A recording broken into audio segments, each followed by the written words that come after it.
You are listening to the fourth story for the Clarkesworld Magazine podcast. I'm your host and narrator, Kate Baker. Welcome. I hope that this podcast is finding you as well as can be, all things considered. And thank you, because this story has been brought to you by your ongoing support. Whether you have bought a subscription from us, you've gone to patreon.com/Clarkesworld. That's where most of the podcast listeners go to support the magazine, or checked a few bucks our way via donation. Every little bit counts to help us bring you these stories each and every month.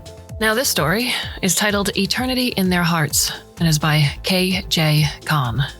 K.J. Khan is a writer, artist, and mom from Indiana, though she currently lives in Rhode Island. Her short fiction has appeared in Clarkesworld and Mysterian. When she's not writing, painting, or reading, she enjoys the chaotic company of her children. She always enjoys the evenings when they are asleep, and she and her husband actually get to finish their sentences. And if you like what you hear, you can go back to Our Father. So, my dear listener, I hope that you can sit back, relax, and let me tell you a story.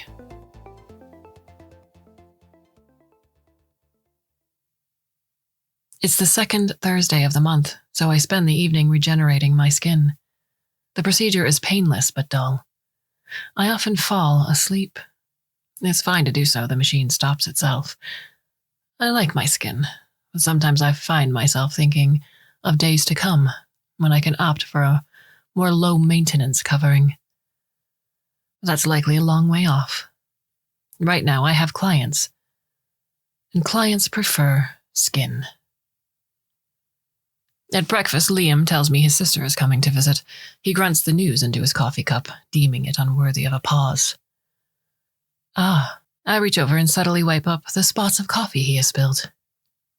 It'll be nice to see her. A snort. It will, I insist, carefully balancing my levels of reproach and humor. Liam chuckles. You're a peach, Val. The sister, Teresa, comes at 12:10 p.m. Hello, she says when I answer the door. Her face has its usual look of indecision. Her tone toward me wobbles constantly from stiff to warm, aloof to friendly. She is, I think, a well-meaning person, but I make her uncomfortable. How's Liam? Ask Val how she is, Liam calls from the front room. I'm already helping her with her coat, and she glances over her shoulder at me. I give her a demure shrug, as though we are together on some inside joke. How are you? Her tone lurches again. Fine, thanks. I do not tell her to come in. She would dislike any suggestion of this being my flat. Teresa seats herself on the front room sofa. She sits like something is poking her in the rectum. Her eyes skirt over every part of the room, but where I am. I know, by now, how the situation should be handled. I don't bother to sit. I head straight for the kitchen. You don't have to leave, Liam calls after me. Just putting on some tea, I call back. I take my time with the tea. They know my process as well as I know theirs, and after a few moments they begin to talk. I can still hear them from here. I'm not sure if they know this, or if they know but do not care. You don't have to be so rude to her. Teresa makes a sound. I wasn't. What do you want me to do? Kiss her feet? You always act so damned uncomfortable. She's not gonna attack. No, but you are. I swear. We do this every time. Just drop it. They move on to the obligatory updates on Liam's health. He keeps information from her. He always does. Teresa brings up Becca. Liam refuses to budge. He makes a comment about the weather, and I re-enter, bearing tea. Liam is depressed after her visit. He always is. You have to learn quickly in my line of work, because every client wants something slightly different from you. Some want a spouse, some a friend, or a child, sibling, parent, or even a confusing blend of them all. That is why each client must fill out detailed forms before they are ever given a companion. The data lays the groundwork of their desires, both stated and subconscious. Sometimes my clients accept me from the first moment we meet. They are ready to be loved, and they sink into our new routine with visible relief. Others struggle. I still don't understand the difference between each group, despite all the money that's been spent trying to find an answer. It was hard for Liam at first. His illness had progressed quickly, and he has rapidly gone from being middle-aged and healthy to dependent and running out of time. For him, I am both a wife and a nurse. He understands now that I can separate the roles in a way no human lover ever could. Once he grasped that, the embarrassment left and the intimacy began. He is happy with me, and his happiness is my function. At Teresa's next visit, Liam is in the bedroom, either asleep or pretending to be. Liam is resting, I tell her. Would you like to walk to the corner coffee shop with me while we wait? She is taken aback. I knew she would be. I know also that she is generally agreeable and will default to concurring when surprised. I don't see why not. Once we have walked and settled down at our table, I sense the time is right. You are making Liam unhappy. Teresa tightens her hold on her teacup, her pulse increases, and a faint flush hits her face. I see. I can guess what she is thinking. It is not my intention to hurt you, I tell her, and I don't want you to stop your visits, but my job is to facilitate relationships, and what you are doing now is not good for either of you. So Liam told you... Liam did not tell me this. I keep my voice polite, almost tender. But I can see it, all the same. She takes a deep breath. She says nothing. I venture a further nudge. Perhaps if you could change your conversation. To what? Too quick, that answer. Snappy, waspish.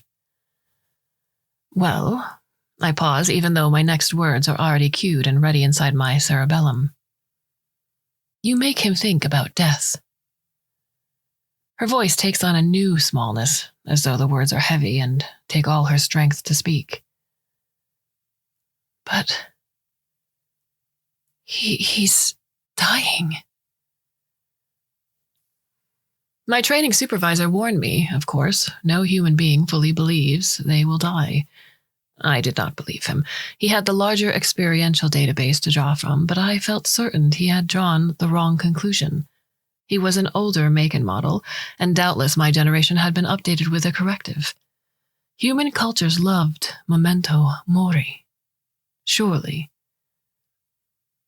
This isn't a database matter, I remember him saying, as though he had read my thoughts. Understanding death denial, realized and repressed, will be invaluable in helping your clients. Each human has to come to grips with the reality of their own death, almost as though they were the first to die. Isn't that true of all biological life? No, I don't think so. Other animals still fight or flee death, but they all accept it's there. They understand, like us, that time wins in the end. You haven't been around enough humans, but very few will actually look death in the face. And those who do can't always bear it. Some get religion, others look to science to prolong their time or console themselves with the illusion of a legacy. That feels like an odd preoccupation. Perhaps. My theory is that such death blindness becomes its own evolutionary asset, allowing humans to achieve on a larger scale than other animals. My colleague smiled. I remember because his movements lack some finer nuances. That's why these conversations are a part of your training. Humans enjoy socialization. They want companions with whom they can ruminate. They don't truly want much of anything tied down and sorted. You believe in the existence of the soul, correct? Teresa and I are still at the coffee shop. Our drinks have begun to grow cold. She flushes a little. Religion is one of the things she and Liam argue over. Yes? You're embarrassed. Please don't be. I'm only curious, not making fun. But you don't believe it yourself. It doesn't really matter. The question is outside the scope of my behavior. The existence of an immortal soul would not change how I carried out my duties in the here and now. But you don't believe it. I allow myself a smile. No, I don't. Why? I don't see a reason for it. The world can be explained without an invisible spiritual realm, and much more simply than with. I study her face. You disagree? She nods. I think there are too many coincidences otherwise, too much fine-tuning. There are hypotheses that address that without the need for a soul. The many worlds interpretation of quantum mechanics, superstring theory. So many invisible worlds are simpler than one? I give an appreciative laugh. The many worlds still follow the laws of physics, though. Why couldn't the soul? Why couldn't a spiritual realm operate at a level beyond our current understanding? But it can't ever be tested or verified. Neither can the MWI. Not yet, no, but that's why it's a hypothesis and not a foundational guiding principle of people's lives. She sits back, twirls her tea with her spoon. Once the questions get this big, I think we're all living by faith. I have faith in God and the soul to explain what I don't understand. You have faith that the inexplicable will become explainable by natural laws and scientific theory. And I would still say my way is simpler. She shrugs, smiles a little at me. I don't want to offend her, no more than is necessary to help Liam, and so I keep to myself my arguments on all the baggage her route brings. I think humans are happier with my way, she says, and I think Liam would be better off acting like he has a soul. Because you believe the material world is the only precursor to the real one. She hesitates. Well, something like that. But it's not like the two will be separate forever. I think this material world will end one day and be remade and reunited with the spiritual world. Perfect. Complete. Like the fairy tale version of M theory's brain world hypothesis. I think it's a fitting comparison, but the phrase fairy tale seems to sour her expression. We return to silence. I'm curious, I volunteer at last. In your line of thinking, at the end of the material world, what would happen to someone like me? Would I have a place in it, or will I be destroyed? She starts. It's a question she did not expect. Several expressions pass over her face, and I am gratified to see sadness among them. I'm sorry, Valentine, she sighs. But I don't know. I nod. She looks ill at ease, unsettled. I hope I haven't hurt you. It's okay. I keep my voice gentle. Remember, you cannot hurt me. When my first client died, I understood what my mentor had been trying to say. There is no foolproof way to prepare, no procedure that can guarantee good results. Cassidy's termination went just as she'd planned, just as she'd stated in her will, and still her adult children wept and screamed at me and broke her walker over my head. We really prefer to have the family on board with the client's decision, the client facilitator explained while the repair bot fixed the wire receptors under my scalp. But it is inevitable that you'll face pushback. That's our job, to be impartial and obedient where their fellow humans cannot. They aren't rational about much of anything, especially not death. What are you talking about? I noticed a strain in Liam's tone. I set my expression to one of mild surprise and turned my gaze to his. About the bird feeder outside the window. It needs to be refilled. He humphs, the humph of someone who has something to say but does not know how. Are you all right? I am sitting at a small table beside the picture window. He is several paces away, settled into his armchair. Coffee steams from the mug in my hands. I know about the report he got from his latest medical visit, but if he doesn't bring it up, then neither will I. Yes. Yes, of course I am. Conviction grows as he speaks. Hate this March weather, though. Be glad to see it gone. I smile. Soon enough, it'll be April, and you can complain about the rain. He laughs. Love you too, Val. I know you don't like my involvement in Liam's life, I tell Teresa. But would you rather he spent his time alone? Maybe. I give her an appraising look. This is not a socially acceptable response. Not as an end result, she adds.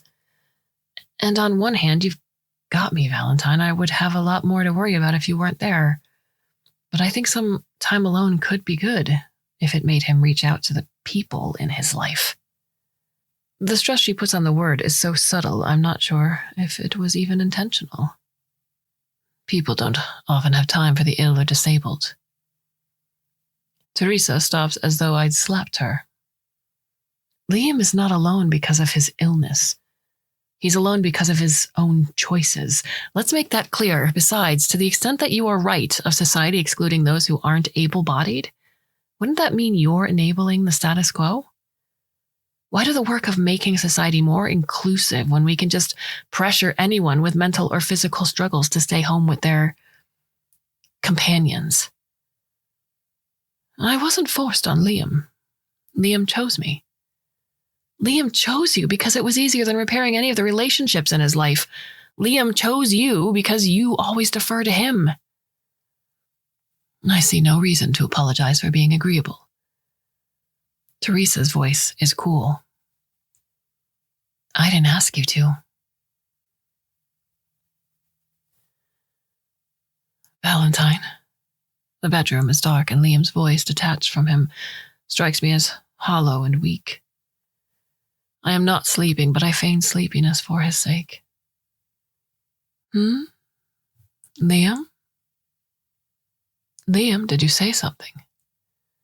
He can't sleep with ambient light. There are blackout curtains on the windows, no visible clocks, no sliver of light under the door. For a moment I have the sense of waking in the warehouse where I am stored during maintenance. His voice breaks the illusion. Will you remember me? What? After I'm gone. Will you remember me? Oh, love, I prop myself up on the bed. Of course I will. Will you miss? He pauses and I let the pause play out. Will you miss this? Our time together? Of course. He touches my arm. His hand is very cold. Are you all right? I ask. Is something wrong? My prognosis halved today. I noticed a fleshy constriction of panic in his throat. Thought I'd see another new year. Guess not. Oh, love. I fold myself against him, nestle my face against his arm. Can I fix you something to help you sleep? This will be easier to process in the morning when you're well rested. No. No, thank you. I run my hand over his chest, a gentle, circular, comforting motion. Do you miss the others? He asked. The people you were with before me. Do you miss them? I keep my tone gentle, just a tad reproachful. You know I'm supposed to keep that information safe.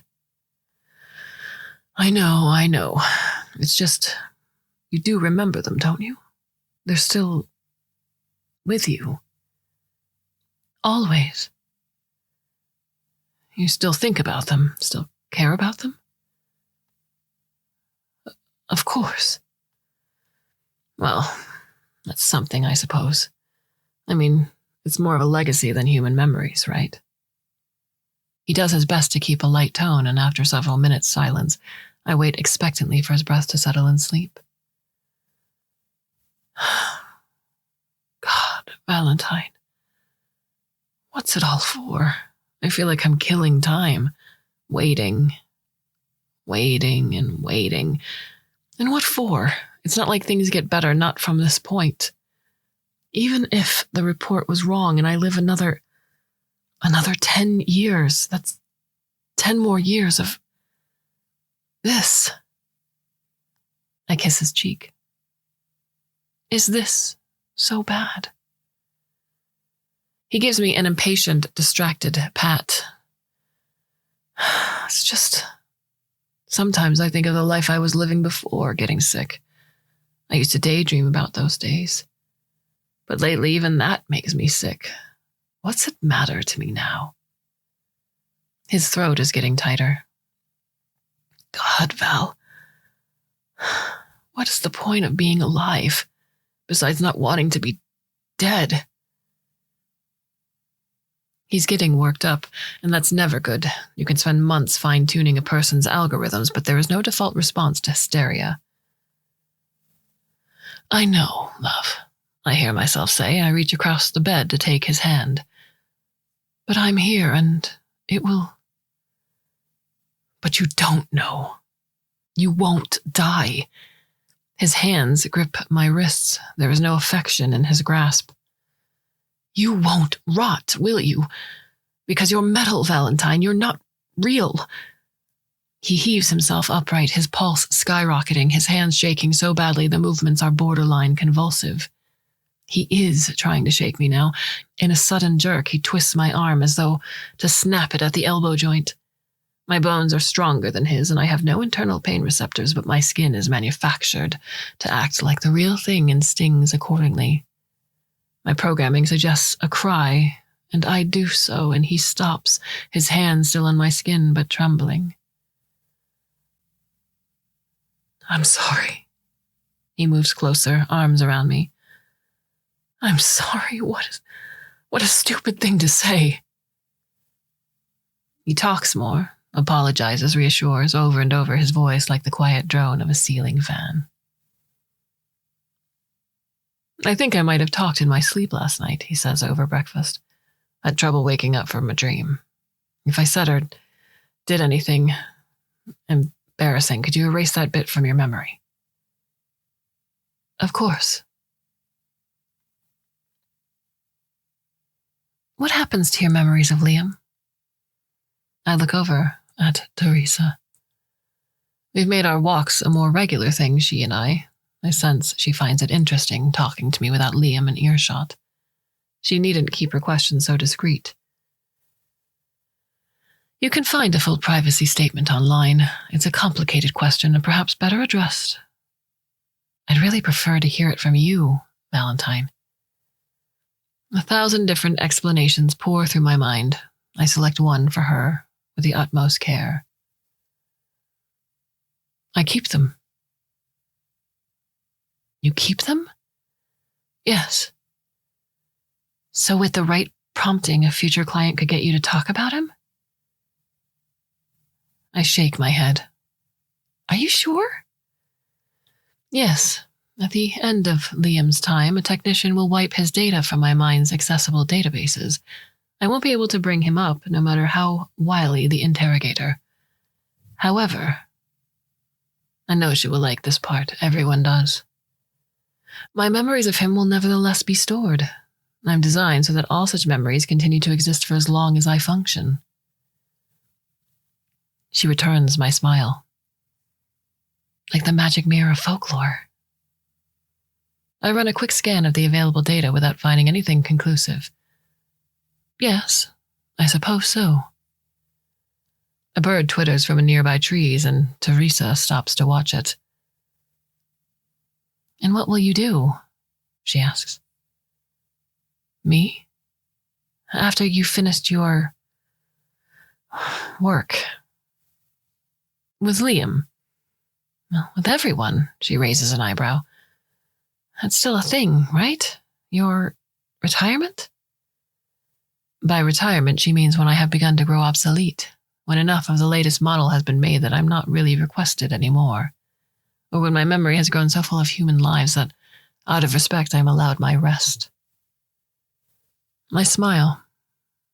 Yes, I call it days to come. Her expression flickers. But it is a very personal thing to ask. Oh, I'm sorry. It's all right. We walk another block in silence. It's a nice day, but very few people are out. I've asked that my mechanical parts be scrapped and put toward the construction of a small space probe. I want my consciousness wired into it just before launch. Oh, Wow. Another block goes by. So, you'll be conscious then?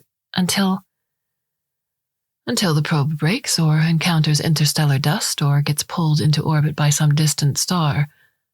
But hopefully that won't be for some centuries. And you won't? Won't? Well, that would be a nightmare for a human, to be alone with your own consciousness for so long. Yes, I suppose so, but no, not for me. I'm made to look and listen. I have a telescopic visual processor, the capacity to intercept sound. The cosmos will be enough for me, even if the version I see is eons old.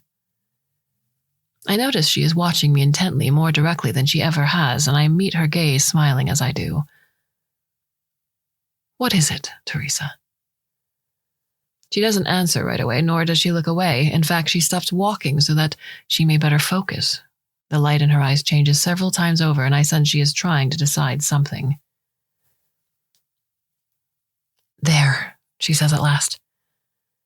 That's what bothers me about you, Val. Oh?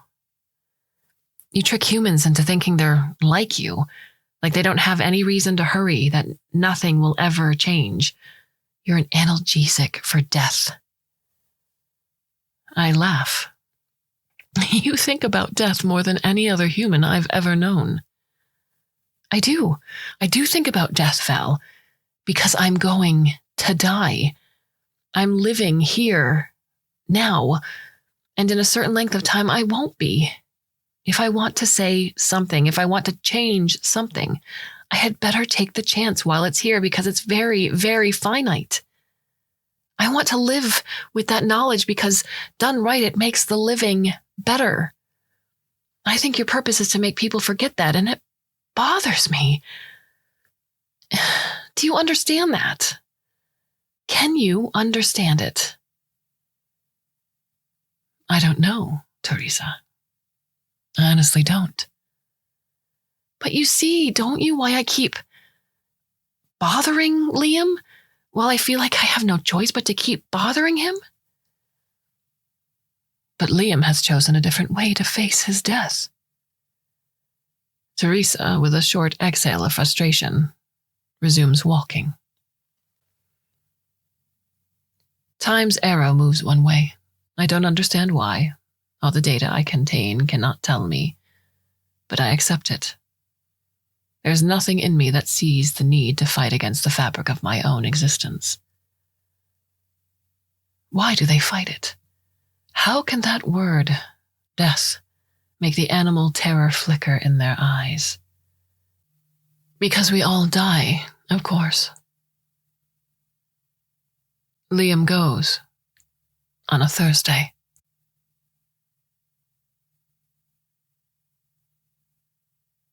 Liam's breath grows hoarser. He's in no pain. The sedatives he's been prescribed take care of that. But the labor to breathe is its own kind of suffering.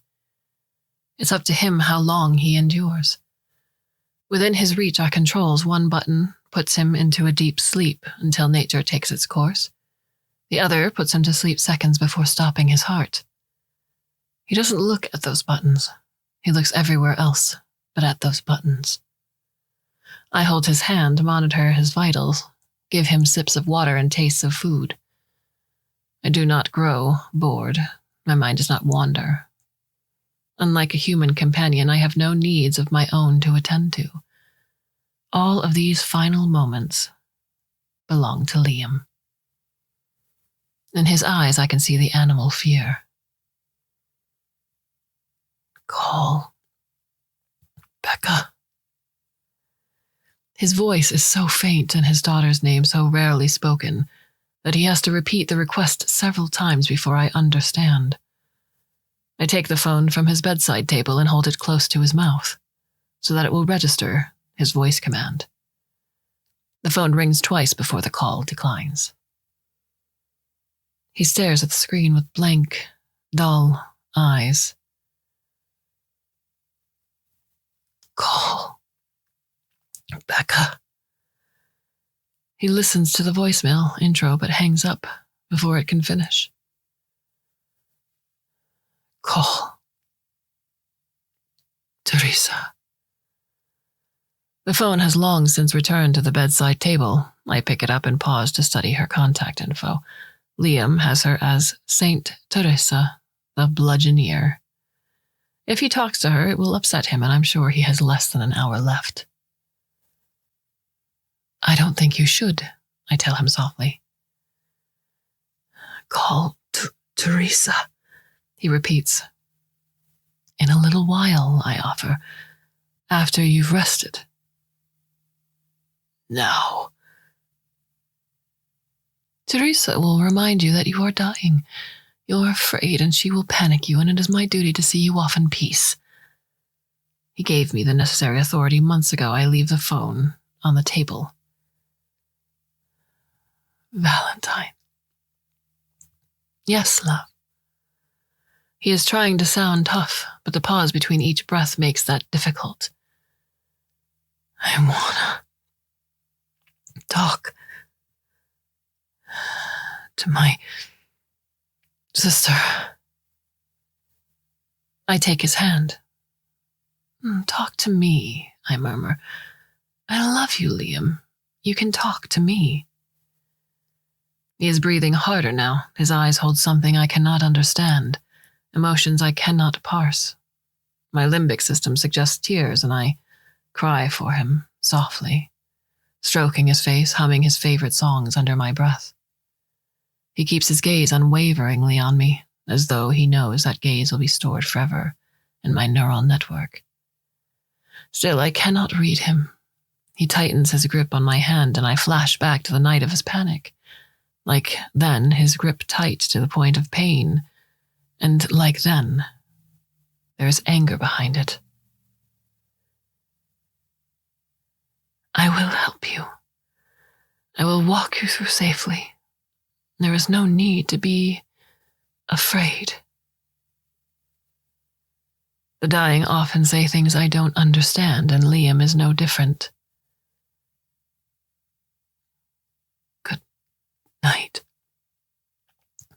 my kitten, he whispers. I understand the quotation, but it is his voice that bothers me, cold and monotone. Never a good sign. He looks at me a moment longer, then presses the button that will stop his heart. 3 minutes later, he is dead.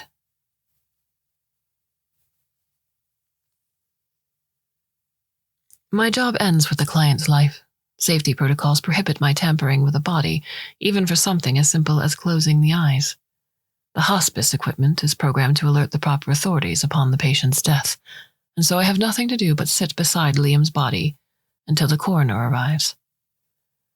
An hour later, I am back at the nursing home I belong to, doing rounds with patients too poor for a live-in companion. But I am not surprised when, some hours later, I am notified I have a visitor. Teresa's eyes are red with crying, but the expression she presents to me is all composure. I'm sorry for your loss, I tell her gently. We have each taken our seat around a private table in the hospital's cafe. Are you? Teresa, you know that isn't fair. Their eyes spark. I want to see the recording of his death. I bow my head apologetically. You don't have the proper permissions. I do. She produces a notarized document from her purse. There are, of course, digital equivalents, but it figures she'd be deliberately old-fashioned. He promised me that if I wasn't present, I could see what had happened. After he... Her face trembles a moment. Let me see the recording. I scan my eyes over the document, allowing the phrases to unlock permissions, but sighing inwardly as I do.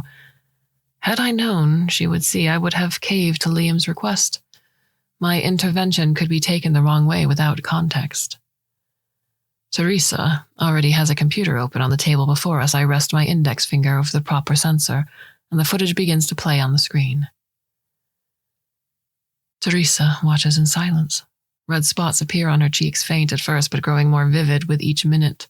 When the footage ends, she just sits there looking at the blank black screen.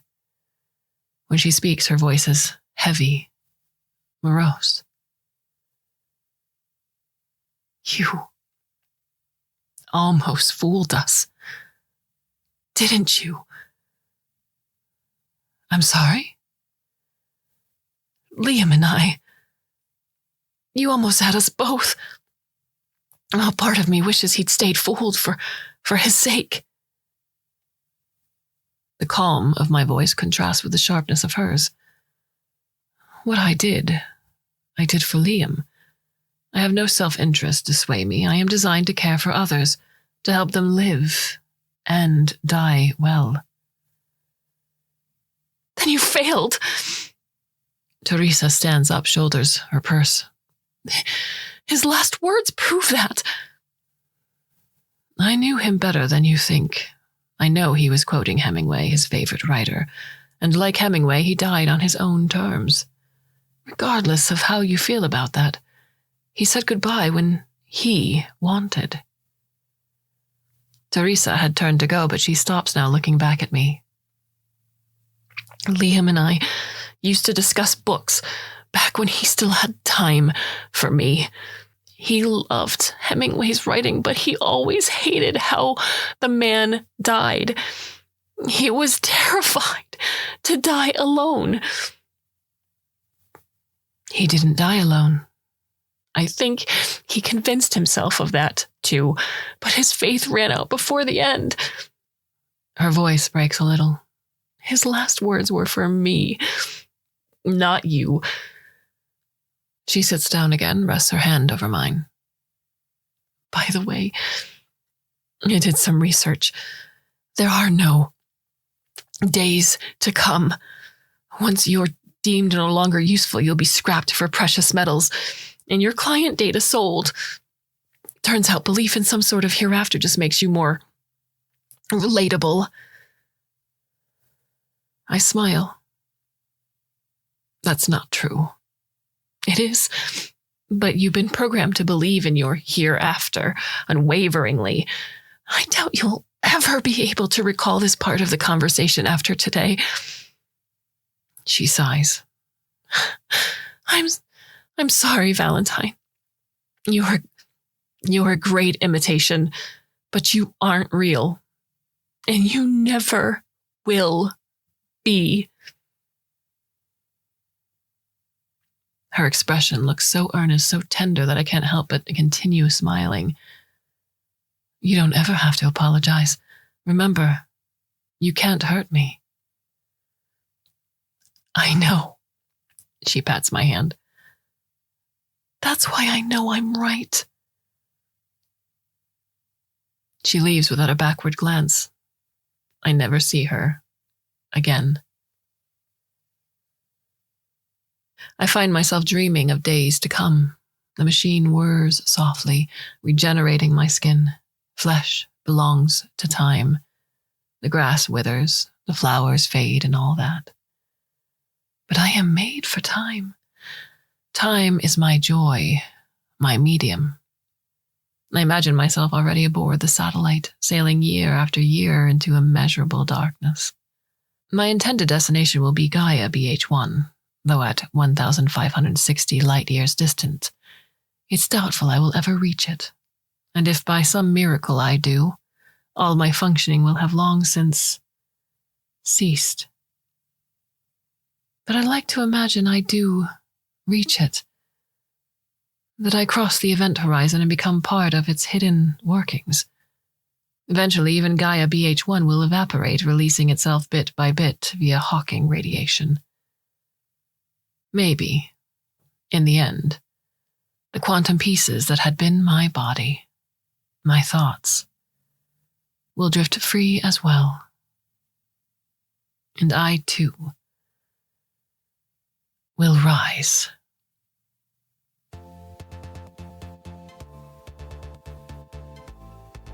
What are your thoughts on the story? You can send me an email. I'm kate@clarkesworldmagazine.com. We have a bunch more stories left for you for the month of April. I do hope you'll come back and listen, should you so choose. And until then, my dear listener, I bid you a very fond and hopefully very temporary farewell.